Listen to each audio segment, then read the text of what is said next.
Ce n'était pas prévu, mais je reviens vers vous, car nous n'avons pas atteint notre objectif qui est, je vous le rappelle, de trouver 48 000 € avant le 10 juillet, date coup près. TV Liberté est la première chaîne alternative de France. TV Liberté, c'est une communauté indépendante, libre. C'est un môle de résistance. Avec TV Liberté, plus personne n'est seul. Vous n'êtes pas seul. Alors, avant cette date du 10 juillet, aidez-nous. Faites un don maintenant. Aidez-nous pour que jamais, même pour des raisons bassement financières, nous n'ayons à mettre un genou à terre. Jamais. Vous avez les clés de TV Liberté. Je compte. Nous comptons sur vous.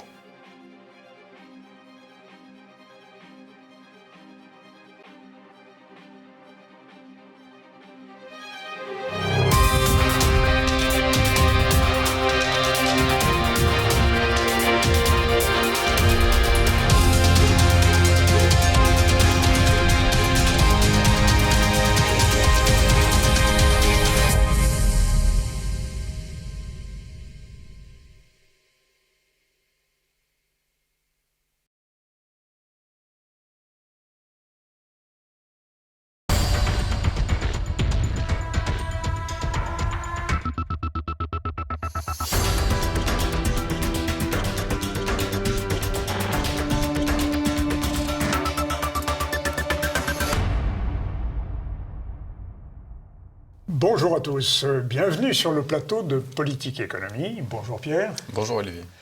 Alors aujourd'hui nous recevons Yves Lenné.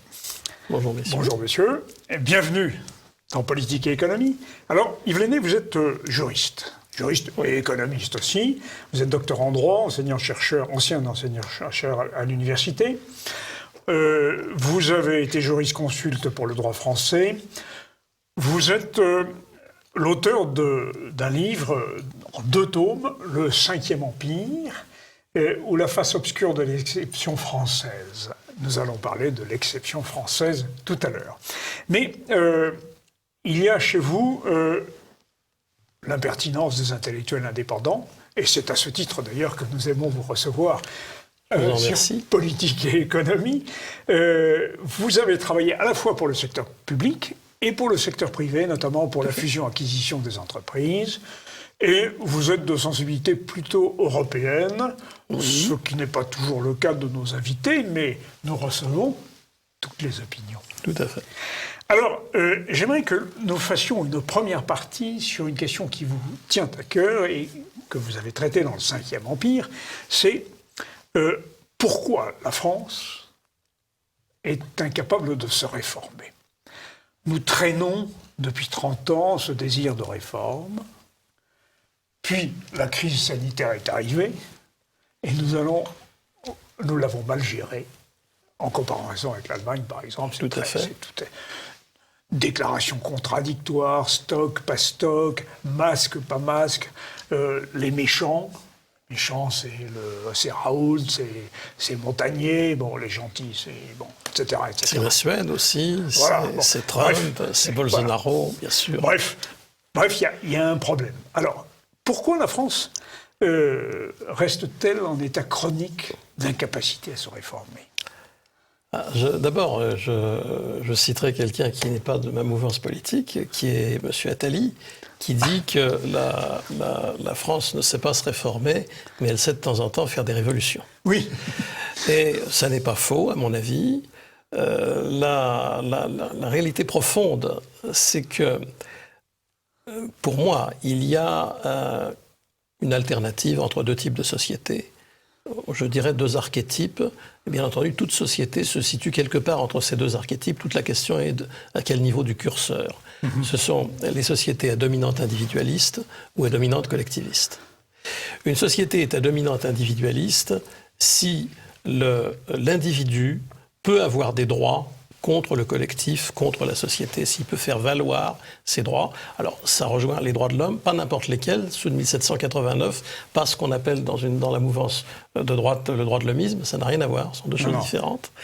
Et il y a d'ailleurs le professeur Harwell qui a écrit un bouquin là-dessus. Jean-Louis Harwell qui a été reçu sur ce plateau. Dont j'admire l'intellect. Bon, il a bien distingué les 2. Il a dit, c'est le droit de l'homisme que je critique, ça n'est pas les droits de l'homme de 1789. Oui. Cela dit, bien sûr, il il y a quand même des liens et il y a une certaine critique des droits de l'homme de 1789 dans cette mouvance politique. Cela étant, il y a donc la possibilité d'une société à dominante individualiste. Alors ça ne veut pas dire qu'elle va être complètement individualiste. La société la plus individualiste du monde, qui est les États-Unis d'Amérique, a des aspects collectivistes, comme Medicare ou comme les universités publiques, l'existence d'impôts qui sont exclusivement destinés à la défense. Et donc il y a des aspects collectifs. C'est un peu le yin et le yang. Oui. Il y a un peu de noir dans le blanc et puis un petit peu de blanc dans le noir. Et donc la société à dominante individualiste n'est pas une société individualiste, c'est une société à dominante individualiste. Et puis, il y a les sociétés à dominante collectiviste, alors si on veut employer un terme savant, à dominante holistique, c'est-à-dire dans lesquelles on peut classer un grand nombre de sociétés en réalité assez différentes les unes des autres. J'y insère le Japon actuel, l'ancien régime français, la Russie soviétique, la Chine populaire, les tribus africaines primitives. Tout ça, ce sont des sociétés holistiques, ou que j'appelle à dominante collectiviste, c'est-à-dire que la conception de l'individu est qu'il constitue une parcelle composante d'une société organique qui est le seul être. L'être, c'est la société organique. L'individu est une composante de cette société organique. Et par conséquent, il ne peut pas avoir de droit contre elle, puisqu'il n'est qu'une composante. Alors, c'est souvent présenté comme le corps humain, n'est-ce pas? La société, c'est comme un corps humain. Vous n'imaginez pas que le foie puisse avoir des intérêts contraires à l'estomac. Bien sûr. Mais cet anthropomorphisme de la société est une pétition de principe. Est-ce que la société est un organisme vivant dans lequel l'individu finalement est un organe qui évidemment ne peut pas s'opposer aux autres, faute de quoi c'est la maladie, ou est-ce que la société est une collection d'individus? Et c'est sur ce fondement-là que j'ai analysé la manière dont s'est développée l'histoire de France depuis les Gaulois, et en constatant que finalement le peuple français, et c'est ce Gaulois au départ puis français aujourd'hui, et c'est un petit peu ce qui sera peut-être l'explication de cette difficulté à se réformer, c'est que le peuple français est à dominante collectiviste ou holiste. Alors, vous avez parlé d'un curseur, et on avait deviné à vous entendre que sur curseur aller vers une forme de collectivisme. Bien sûr. Mais paradoxalement, nous avons aussi une très forte pétition individualiste permanente dans notre société. Oui. Mes droits, alors au point que on a droit à tout, mais on n'a aucun devoir, évidemment. Oui. C'est ça le paradoxe, parce que le devoir, il suppose un corps, justement, plus collectif. Je n'ai pas dit collectiviste, nous sommes d'accord. Et on a la cohabitation des deux dans la société française, qui est d'ailleurs, c'est peut-être ça, plus encore que l'attraction vers le collectivisme, cette tension entre l'individualisme forcené et puis le besoin toujours de se référer à l'État, de s'appuyer sur... Là, c'est une forme de schizophrénie française qui est très présente. C'est-à-dire que vous avez... mais globalement... le peuple français est davantage dans la logique holistique que dans la logique individualiste. Alors peut-être contrairement aux individuel plutôt qu'individualiste. Voilà. Alors le problème, oui, justement, c'est que les gens veulent des choses contradictoires. Ce qui se résume d'ailleurs par les grognards de Napoléon. C'est-à-dire, ils sacrifiaient leur vie pour l'empereur avec dévouement et plaisir presque.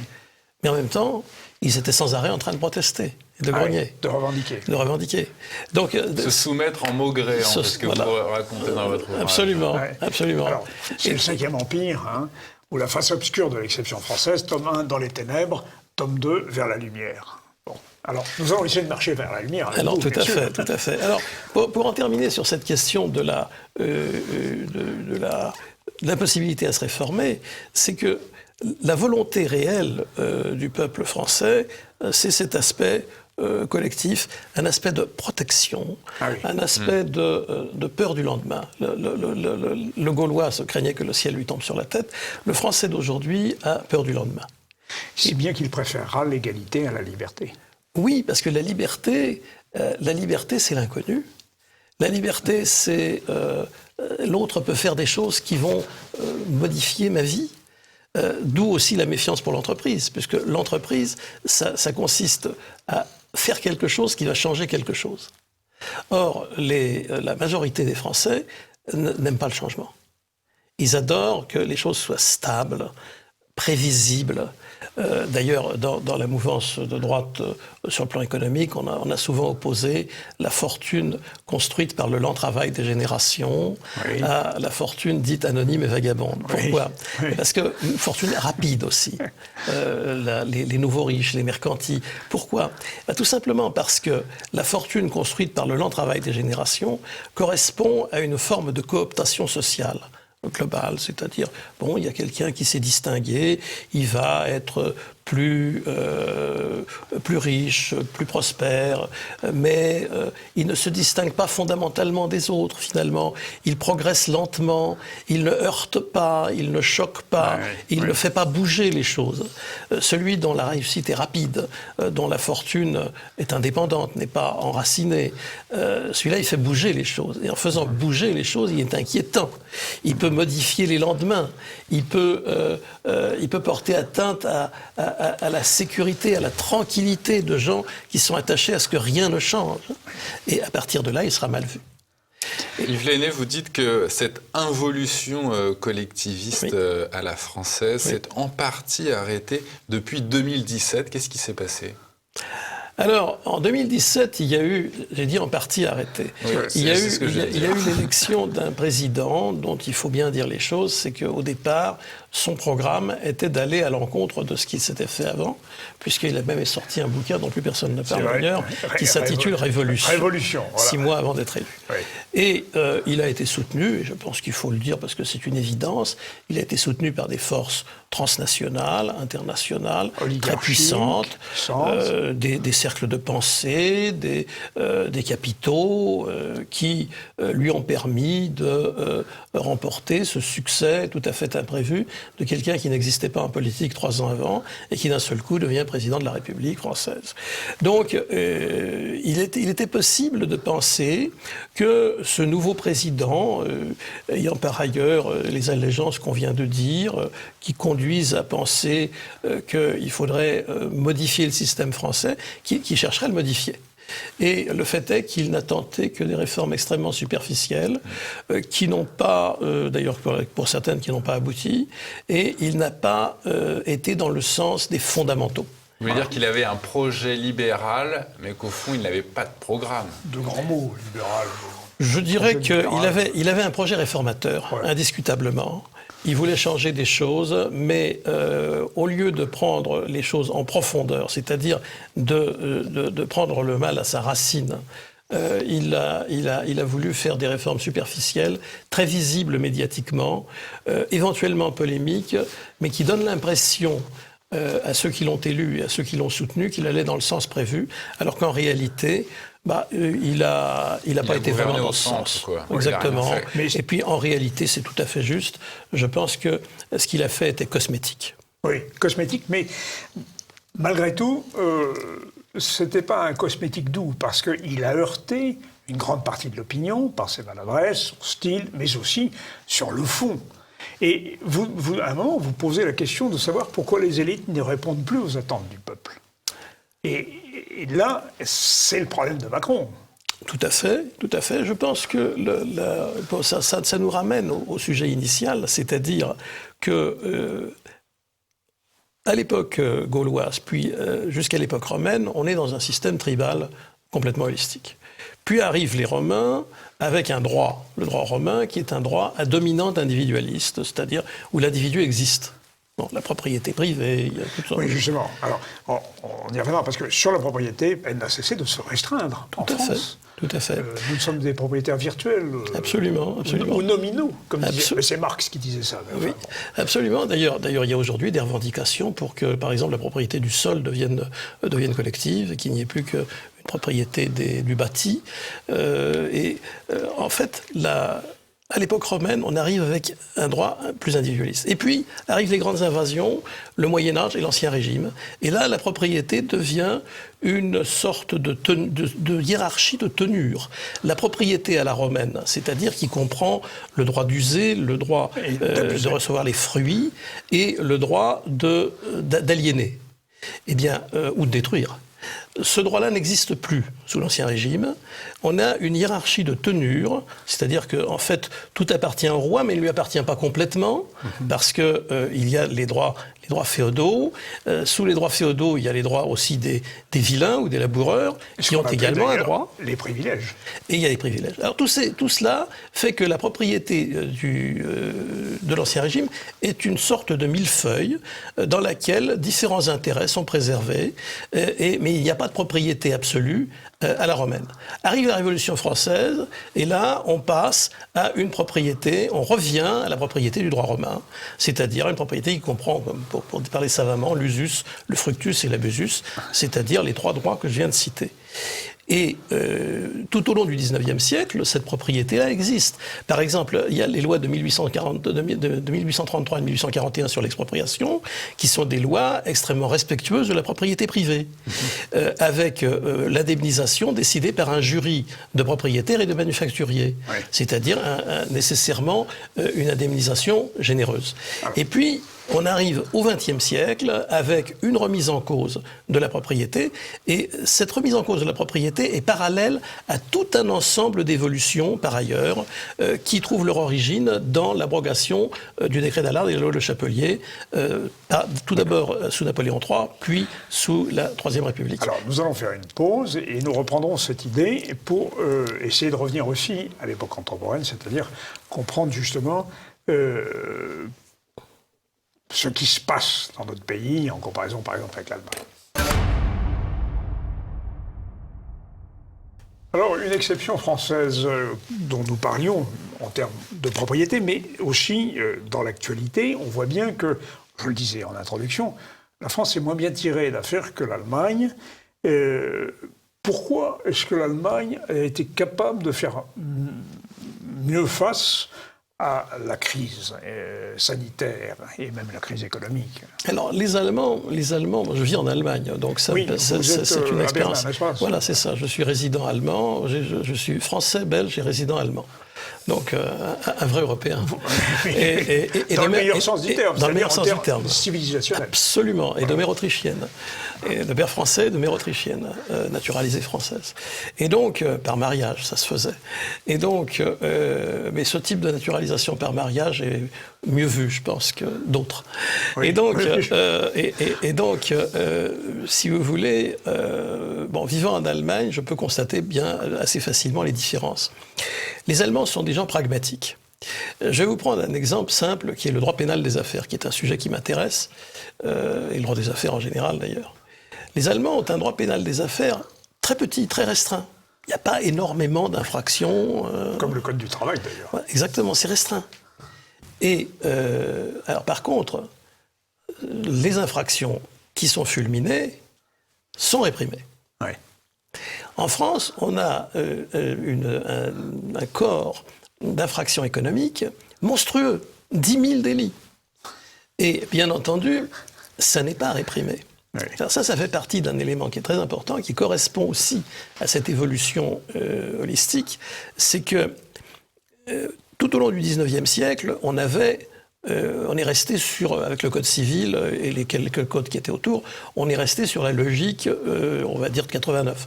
Je mets de côté 93, tout le reste. Oui, ça, on l'avait compris. Oui. Non, mais qui est une période de guerre. Il ne faut pas perdre de vue que c'est une période de guerre civile intérieure, de guerre étrangère, et tous les pouvoirs dans les périodes de guerre ont tendance à devenir excessifs, voire à commettre de pures horreurs. Donc, ça, j'en disconviens pas une seconde. Je dis simplement, cette logique-là s'inverse à partir de la fin du XIXe siècle, et c'est le constat que je fais, c'est de manière totalement linéaire. C'est-à-dire, ce qui est intéressant, c'est que, alors c'est une évolution profonde, c'est surtout pas un complot, c'est une évolution naturelle. Ouais. C'est-à-dire que, aussi bien les élites, on va dire bourgeoises à la fin du XIXe siècle, et même nobiliaires, qu'une fraction très importante de la population, qui est d'ailleurs à dominante agricole encore à cette époque-là, souhaite le retour progressif vers une société holistique. Et donc, le rapprochement de ces deux volontés fait que vous avez des législations qui sont de plus en plus contraignantes sur le plan économique, et bien entendu avec deux points d'orgue, si on peut dire, c'est Vichy et la Libération. Enfin, il y a Front Populaire, Vichy, Libération. Oui. Et, mais ce qui est assez saisissant, c'est qu'il y a un continuum total. Et un effet de cliquet. Absolument. C'est-à-dire qu'on ne revient pas Absolument. en arrière. Beaucoup de lois de la 4e République sont des lois de Vichy. Absolument. On n'a jamais osé le dire, bien sûr. Absolument. Mais il y a le tableau. Oui. Le tableau figure dans mon livre. Il y a un tableau de toutes les dispositions de Vichy qui ont été conservées sous la 4e et la 5e République. Effet de cliquet. Ah, mais c'est clair. Ouais. C'est clair. Et ça correspond aussi à une évolution des idées. Si vous voulez l'origine, dans Vichy, vous retrouverez beaucoup de gens qui sont issus d'X-Crise. Oui. X-Crise qui était une sorte de think tank avant la lettre, de polytechniciens. À l'époque, les polytechniciens représentaient l'élite, toujours une élite, mais l'unique élite de ce qui pouvait être la partie intellectuelle dominante, beaucoup plus que les universités d'ailleurs. Et bon, ça s'est doublé à partir de l'après-guerre avec l'ENA, mais c'est fondamentalement l'idée que l'État doit intervenir. Alors c'est keynésien, c'est ce que vous voudrez, corporatiste aussi, et à la Libération, pratiquement toutes les, si j'ose ainsi m'exprimer, conquêtes de Vichy ont été conservées. Et ce qui n'est jamais donc dit, pour évidemment. vous, Yves Lenné, le fait que l'Allemagne s'en soit mieux sortie que la France de cette crise sanitaire, c'est le fait que l'État allemand est moins lourd que le français. Simplement. À beaucoup de points de vue. Alors, il y a un autre élément, d'ailleurs. Là, l'État français a quand même été plus qu'absent pendant cette... Tout à fait. Donc, absent et omniprésent. Oui, c'est ça, mais on peut être omnipotent et impotent. Ah, tout à fait. Alors, ce qu'il faut voir en Allemagne, ce que personne ne dit, d'ailleurs, c'est que la majeure partie du secteur hospitalier allemand est privé. Oui. Il y a 3 grands concerns, c'est-à-dire des grandes entreprises, qui contrôlent la majorité du secteur hospitalier allemand. Et ceci depuis l'agenda 2010 du chancelier Schröder, qui était un social-démocrate. Oui, ça fait partie, c'est les paradoxes de la politique. C'est pour ça que je dis qu'en France, on est dans un système linéaire, parce que, quels que soient les pouvoirs en place, Front Populaire, puis, avant c'était Laval, puis Front Populaire, puis Vichy, puis la Libération, la 4e République qui n'a pas bougé beaucoup, puis la 5e République, pendant toute cette période, comme vous l'avez très justement dit, ce sont des cliquets qui se posent. Et il n'y a jamais de retour arrière. Oui. Pas plus qu'un fleuve ne revient vers sa source. Et vous constaterez qu'il y a une activité économique de plus en plus dirigée. Et cette direction de l'activité économique se manifeste dans la propriété, mais aussi dans d'autres domaines. Par exemple, dans le domaine de la détention d'armes. Ah oui. Un sujet intéressant. Eh bien, dans le domaine de la détention d'armes, avant 1938, il était possible d'acheter un pistolet automatique chez Forêt-Lepage, place du Théâtre Français. Comme ça. Et maintenant, il faut... Comme ça. Bon, maintenant, c'est pratiquement impossible. Un pistolet automatique, c'est pratiquement impossible. Il faut être policier ou gendarme, et encore. Donc, c'est vrai que gendarme, un fusil de chasse, il faut un permis de chasse et un certificat psychiatrique, absolument. Et ça va encore s'améliorer, parce qu'il vient d'être publié. Alors, c'est curieux, d'ailleurs, que le gouvernement ait eu cette idée, en pleine crise du sinovirus, de sortir justement un décret là-dessus. C'est un peu surprenant. Oui. Il y a un décret du 28 avril 2020 portant sur le fichage des détenteurs d'armes. Des détenteurs légaux, parce que bien entendu, les détenteurs illégaux de Kalachnikov dans les quartiers périphériques des grandes villes, ceux-là sont peut-être fichés par ailleurs, mais ils ne seront pas fichés dans le fichier des détenteurs d'armes légaux. Et ce fichier des détenteurs d'armes légaux comporte quelque chose que je trouve extraordinaire, c'est-à-dire que c'est un fichage à partir des opinions politiques, des appartenances politiques, des appartenances de parti, des appartenances syndicales, des opinions syndicales, de la religion, de la pratique religieuse, des orientations sexuelles et des pratiques sexuelles. Tout y est. Dans le fichier des détenteurs d'armes. Dans le fichier des détenteurs d'armes. Ah oui. C'est écrit noir sur blanc dans le décret. C'est une violation manifeste, bien entendu avec un contournement habile, de l'article 9 du RGPD, le règlement général de protection des données, qui est une directive, un réglement de 2016 de l'Union européenne. Et je dirais que le RGPD a été retourné, puisqu'il s'agit maintenant du fichage des PD par les RG.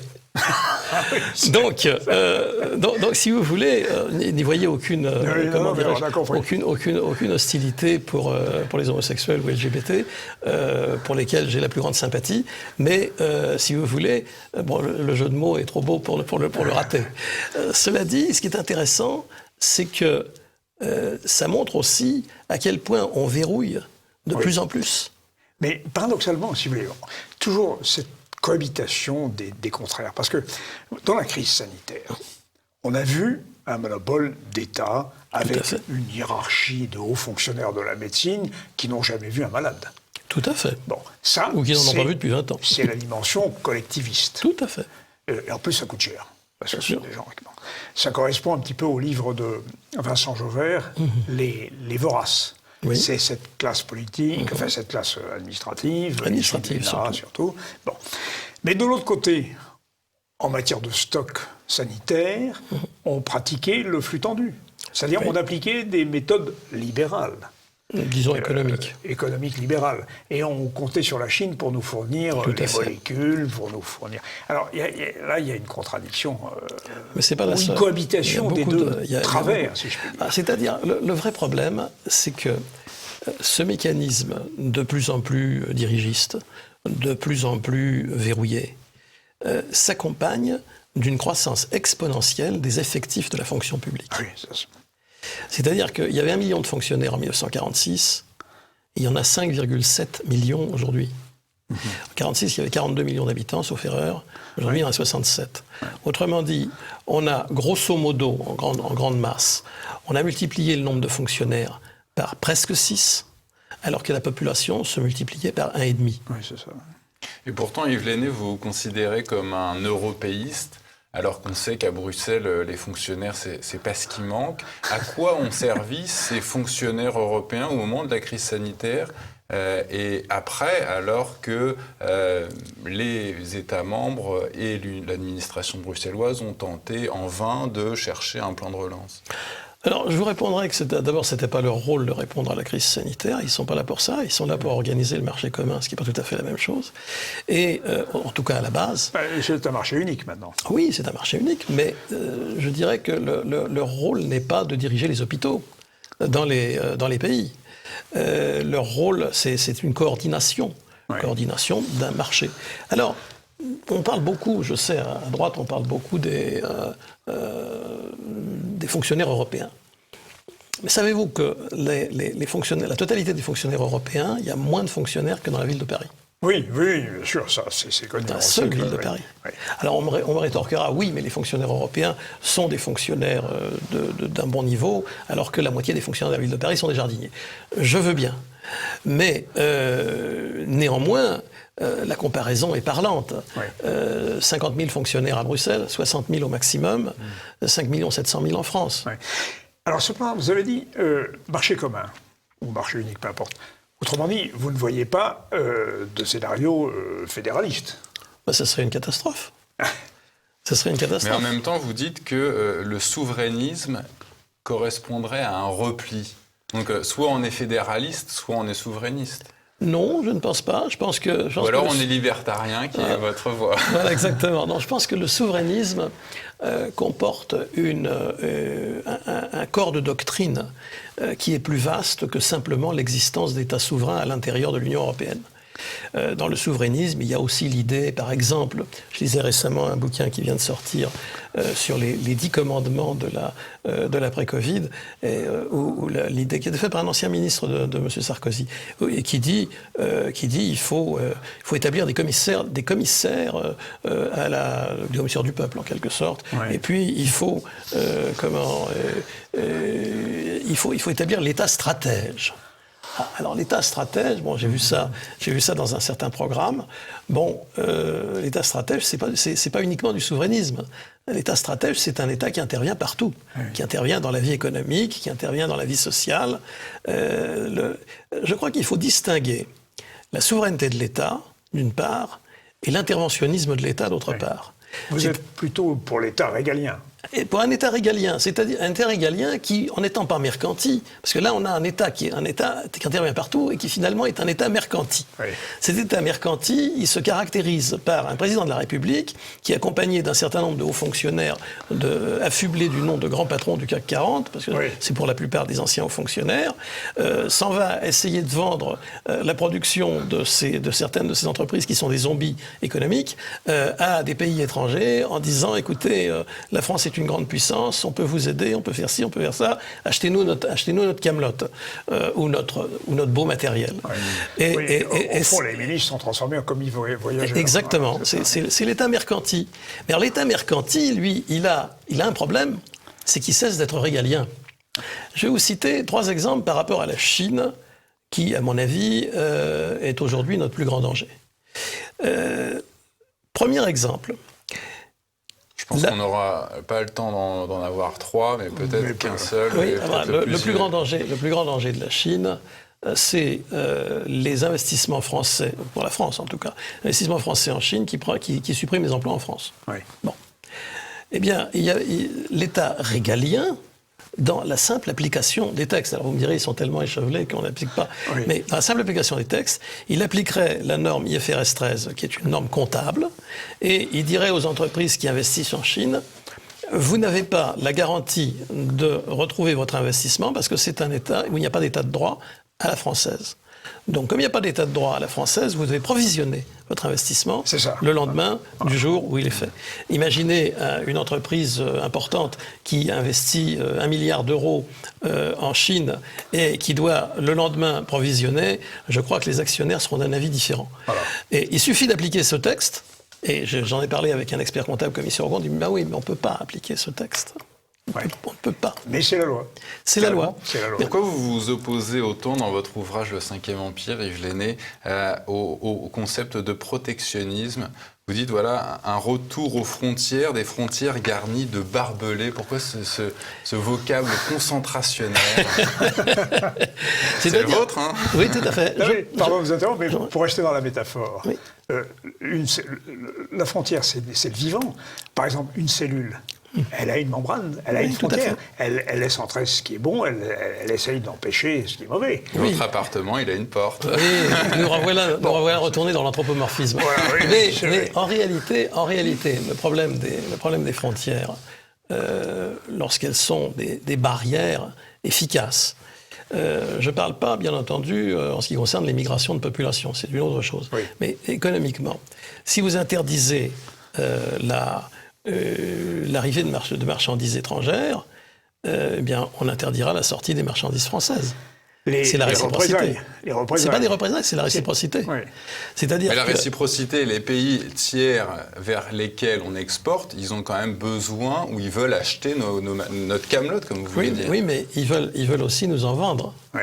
Donc si on leur dit, attendez, vous avez une main-d'œuvre... Oui, mais tout le monde pratique le protectionnisme. Enfin, tout le monde pratique des droits de douane, même les pays les plus libéraux. Par exemple, les États-Unis, on voit que ça ne les empêche pas de pratiquer le protectionnisme. C'est-à-dire qu'ils appliquent des... Alors ça, c'est le problème des droits de douane punitifs vis-à-vis de la Chine. C'est encore une autre chose. Mais même avant les droits de douane punitifs, constitutionnellement, j'allais dire constitutif de l'histoire américaine, le protectionnisme a été très fort. Puisqu'on se souvient qu'en 1880, par exemple, les ressources de l'État fédéral américain étaient constituées à 70% des recettes douanières. Ce qui veut dire que le contribuable américain payait assez peu d'impôts fédéraux.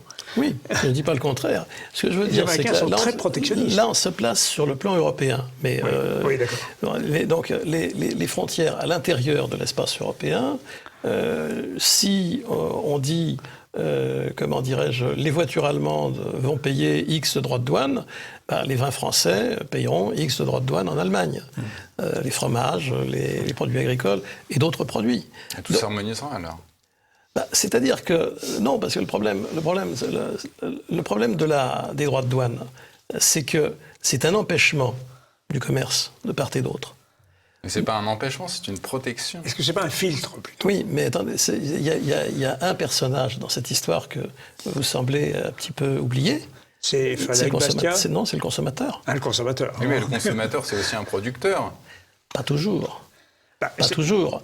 C'est aussi un citoyen. Le consommateur, il peut voir aussi l'intérêt national, il peut avoir la mode. Tout à fait. Mais le plombier ou le conducteur d'autobus, il produit des services qui ne sont pas concurrençables. Oui.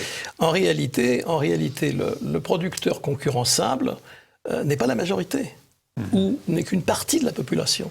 Et le problème, c'est qu'à partir du moment où on dit aux consommateurs... je vais vous donner un exemple simple. Je suis un amateur de framboises. J'ai fait une expérience toute récente là-dessus. Bon, j'achète des framboises de bonne qualité, portugaises, chez Monop. C'est 2,95 la barquette de 125 grammes. Et puis j'en ai trouvé qui sont incomparables. Parfumées. Incomparables, merveilleuses. Françaises, de Dordogne. Oui. 5,95 la barquette. Ah oui. Dans une épicerie de luxe. Bon, ma question est simple. Moi, il se trouve que j'ai le bonheur de pouvoir acheter des framboises à 5,95 la barquette. Bien entendu, je les choisis. Pas parce qu'elles sont françaises, parce qu'elles sont délicieuses. Et les framboises portugaises, qui sont probablement traitées hors sol, etc., ont beaucoup moins de goût. Mais celui qui gagne, mettons, on va prendre un truc simple, 2 950 € par mois, c'est déjà pas mal. C'est déjà largement au-dessus de la moyenne. Il va pouvoir acheter 1000 barquettes chez Monop et 495 chez Plisson. Je fais pas de pub. Oui. Et donc si vous voulez, lui, consommateur, il va dire peut-être qu'il vaut mieux que je puisse acheter 1000 barquettes qui sont un tout petit peu moins, qui sont moins bonnes, moins goûteuses, plutôt que 495 qui sont exquises. Mais là, vous raisonnez en économiste pur, vous ne raisonnez pas en citoyen. Alors, non, mais je raisonne en termes... Nous allons faire une deuxième pause, parce que on a compris, évidemment, votre option plutôt hostile au protectionnisme. Cela étant, moi, je pense que le protectionnisme peut fonctionner comme un filtre intelligent, pas trop ce que ça veut dire, mais disons avec discernement. Il est certain que de toute façon, on ne peut pas relocaliser toutes nos productions. Ce sera très difficile, me semble-t-il. Oui, puis ce sera difficile de localiser des productions qui ne peuvent pas se produire sous le climat français, voilà. Par exemple. Et puis il y a des productions qui sont elles-mêmes naturellement délocalisées. Le travail immatériel, etc. Il n'y a pas de frontières, ça franchit les frontières, même s'il y en a. C'est ça le problème aussi. Et même le télétravail. On a dit que le télétravail avait eu un avantage, c'est qu'il avait permis aux gens confinés de continuer à travailler. Il a même permis à certaines régions des périphéries de voir s'implanter des gens qui travaillent en télétravail, de déconcentrer pareil. Sauf que le télétravail, il vous permet aussi de travailler avec l'étranger et de franchir des frontières qui n'existent pas, ou même si elles existaient, ils les franchiraient. C'est ça le problème.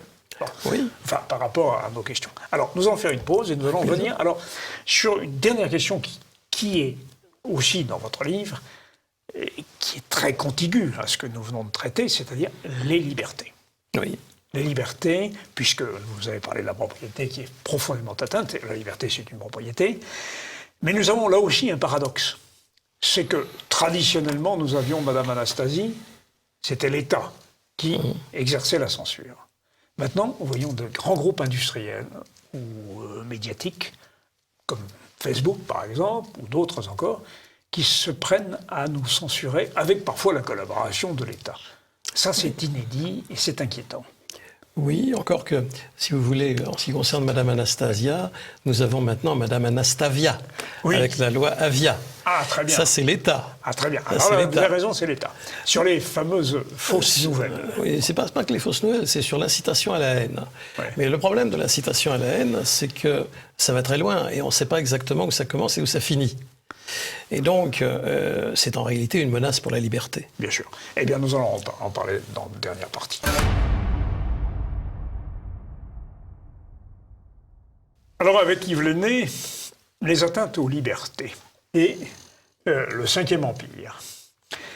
Votre livre paru au VA Éditions. Alors, vous nous dites que les dictatures ont toujours une bonne raison de s'instaurer dictature, au nom de la morale ou au nom de la santé. Les deux se mélangent d'ailleurs. Oui, au nom de la nation, au nom du peuple, au nom du progrès de l'humanité. Il y a toujours des raisons grandioses. Ce serait la santé qui aurait motivé les atteintes aux libertés. Oui, un épisode dictatorial, réellement dictatorial.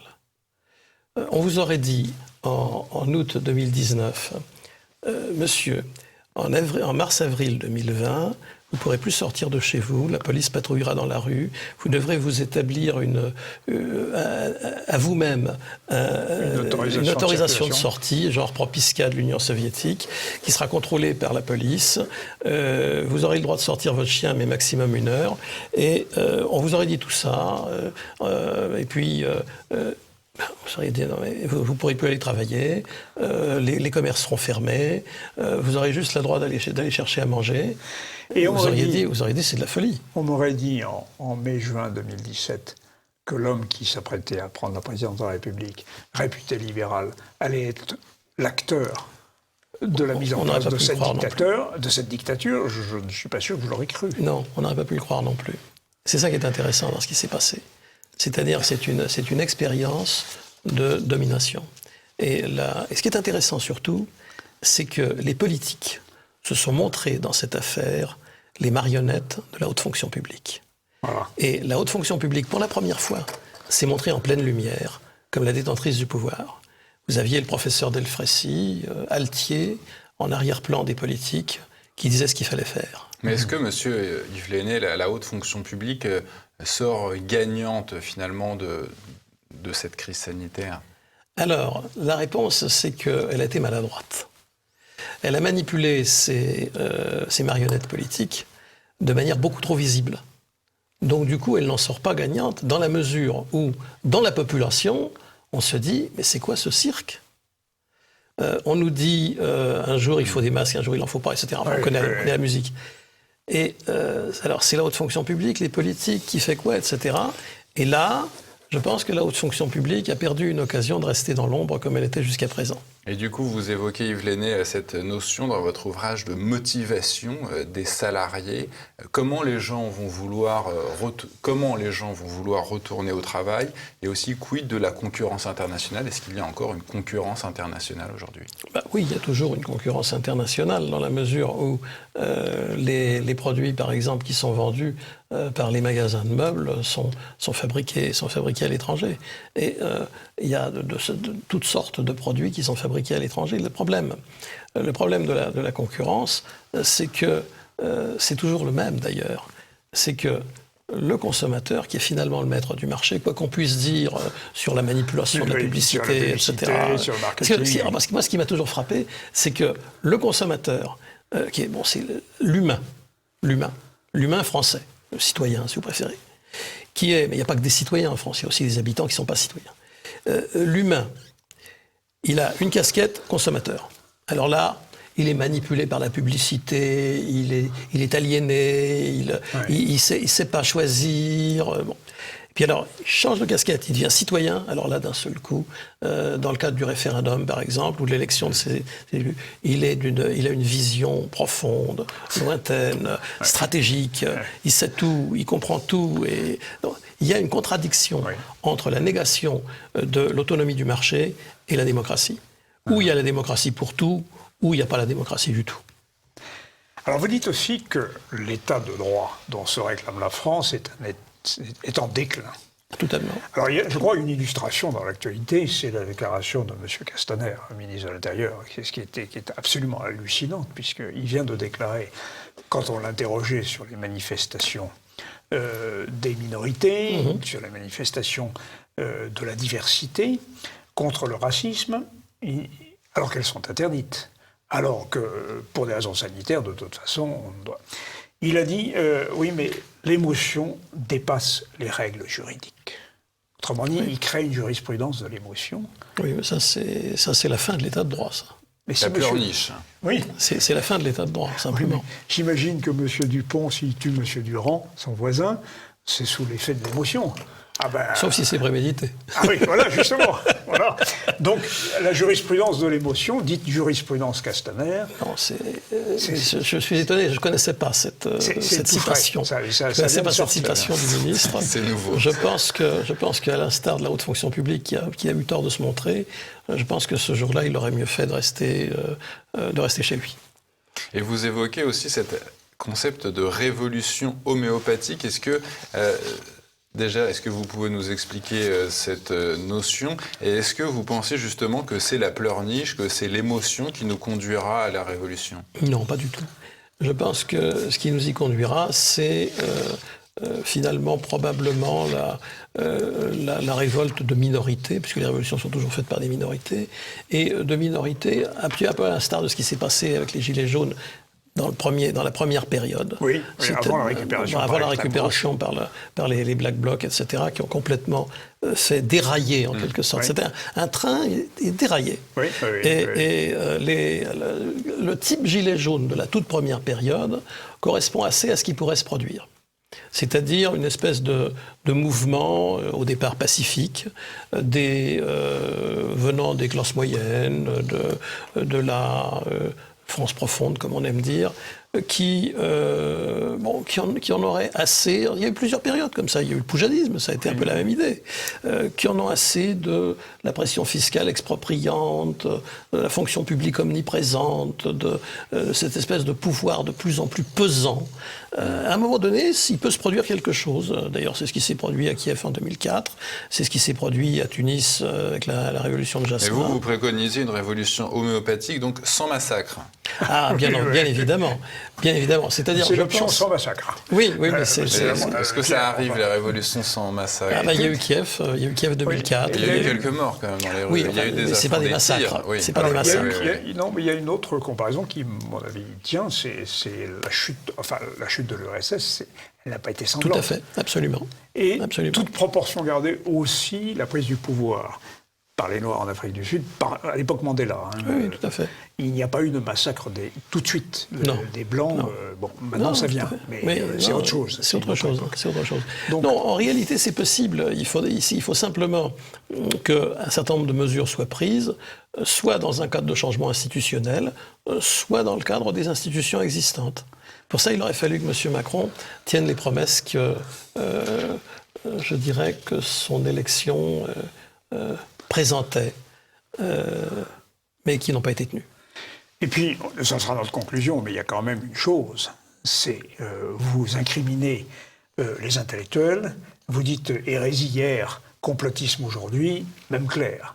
Oui. Vous reprenez au fond la thèse de Julien Bada sur la trahison des clercs. Tout à fait. Et tout à fait. Les intellectuels continuent, à part quelques exceptions brillantes, les intellectuels continuent de trahir à la fois leur fonction critique. Tout à fait. De suivre le pouvoir, de l'accompagner dans le politiquement correct. Et les intellectuels aujourd'hui, en réalité, ils cherchent leur propre pouvoir. Ah oui. Puis ils sont peut-être financés par l'État aussi.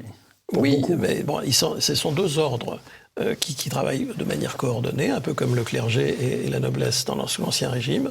Vous avez la fonction publique d'un côté, au sommet la haute fonction publique, puis vous avez de l'autre côté les clercs qui sont les hommes de cinéma, de théâtre, de littérature. Et qui pensent tous dans le même sens. Et qui majoritairement, sont tous dans le même sens. Il y a heureusement des exceptions, certaines brillantes. Que nous recevons à ce plateau. C'est gentil. Et donc, si vous voulez, ces deux ordres coopèrent finalement à assurer un pouvoir de plus en plus total, pour ne pas dire totalitaire, sur le reste de la population que j'appelle le tiers-État. Vous pensez, Yves Lenné, que Emmanuel Macron rend bien les comptes à ceux qui l'ont fait élire? Je ne crois pas.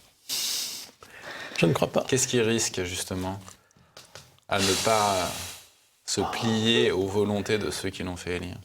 Je pense qu'il risque de ne pas être réélu. Il risque jamais c'est ce qui risque de se produire avec tous les élus qui déçoivent leurs électeurs. Donc, moi, j'étais un électeur de Macron, je le dis très franchement. Mais disons que, oui, je suis déçu.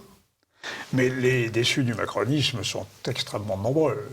Oui, Le en cela, problème, je ne suis pas une exception. Le problème, alors qu'il y a une exception française. Mais le problème, c'est qu'au fond, tous les présidents depuis Chirac, c'est la déception de déception en déception. Bah, même depuis Pompidou. Ça se dit, c'est un débat. C'est un débat. Giscard le libéral, vous savez que Giscard le libéral est celui sous le septennat duquel les prélèvements obligatoires ont le plus augmenté. Considérablement augmenté, bien sûr, oui. Donc, a-t-on déjà vécu sous un régime libéral en France? Oui, il y a eu au XIXe siècle. Oui. Au XIXe siècle et avant la guerre de 14. Quand la France était protectionniste. Oui, est-ce qu'elle était vraiment protectionniste? Vous savez qu'avant la guerre de 14, on pouvait se déplacer dans toute l'Europe avec sa carte de visite. Oui, oui. Et enfin, il y avait déjà les lois Méline, quand ça même. Ça ne concernait pas beaucoup de monde, d'ailleurs. Les lois Méline, Tout à fait. 1882, et les lois Méline sur l'agriculture, qui étaient très protectionnistes. Tout à fait. Bon, il y avait un esprit protectionniste, un esprit notamment de protéger la paysannerie contre la concurrence des blés russes. Oui, mais il y a toujours eu. Mais je pense que, en tout cas, si l'Europe reste le marché commun, et ça c'était par rapport à votre question sur l'Europe, elle aura eu une vertu, c'est d'assurer la paix sur le territoire des 6 fondateurs et de ceux qui sont venus s'y agglomérer. Alors vous savez qu'on inverse parfois l'hypothèse. C'est que ce n'est pas parce qu'il y a eu l'Europe qu'il y a eu la paix, mais c'est parce qu'il y a eu la paix qu'il y a eu l'Europe. Oui, ce n'était pas la position des pères fondateurs. Non, les pères fondateurs ont créé le marché commun, d'abord la SECA, puis le marché commun, dans l'esprit de faire disparaître les oppositions économiques qui seraient, selon leur analyse, à l'origine des conflits. Oui, mais avec justement la renaissance avec la Cour européenne de Karlsruhe, nous avons un problème de conflit économique interne à l'Europe. C'est un vrai problème.